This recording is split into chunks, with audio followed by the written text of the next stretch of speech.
जी आजची महाराष्ट्राची परिस्थिती आहे की एक एक आमदार महत्त्वाचा आहे ह्या भागाला.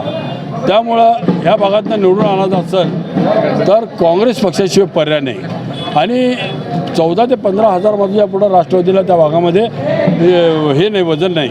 त्यामुळं राष्ट्रवादीने तो जागा सोडावा. आणि तसेच राष्ट्रवादीला आपल्या जिल्ह्यामध्ये अनेक जागा दिल्या जातात, पण शहरातल्या 4 जागा हे काँग्रेसवर आम्ही हक्क दाखवणार आणि काँग्रेसचे त्या ठिकाणी आम्ही उमेदवार निवडून आणणार.